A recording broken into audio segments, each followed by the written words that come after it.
ত্রয়োদশ সংসদ নির্বাচনের রিটার্নিং অফিসারের সিদ্ধান্তের বিরুদ্ধে দায়ের করা আপিলের পঞ্চম দিনের মতো শুনানি চলছে নির্বাচন কমিশনে।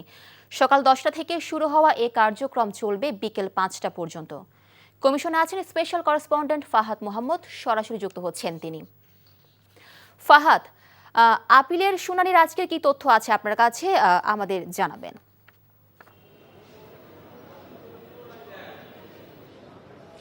মিলি, আপনি জানেন যে ত্রয়োদশ জাতীয় সংসদ নির্বাচনে রিটার্নিং কর্মকর্তাদের কাছে মনোনয়নপত্র গ্রহণ এবং বাতিলের সিদ্ধান্তের বিরুদ্ধে দায়ের করা আপিলের আজকে পঞ্চম দিন চলছে।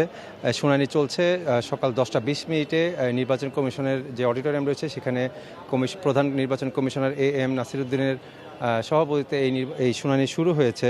আজকে আপিল নাম্বার 281 থেকে 350 পর্যন্ত মোট 70টি আপিলের শুনানি অনুষ্ঠিত হবে এবং এটি বিকেল 5টা পর্যন্ত চলবে। এখন পর্যন্ত মোট আমরা যতটুকু জানতে পেরেছি 37টি আপিল শুনানি অনুষ্ঠিত হয়েছে। এর মধ্যে 28 জনের প্রার্থী তাদের প্রার্থিতা ফিরে পেয়েছেন এবং আপিল শুনানিতে তাদের মনোনয়ন বৈধ হয়েছে এবং এর মধ্যে বাকি 5 জনের আপিল প্রার্থীর মনোনয়ন নামঞ্জুর করেছে নির্বাচন কমিশন, অর্থাৎ এই 5 জন তারা নির্বাচনে অংশগ্রহণ করতে পারবেন না।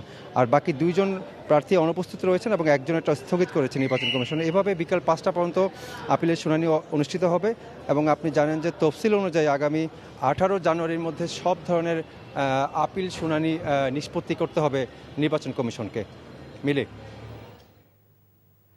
জানছিলাম নির্বাচন কমিশনের খবর।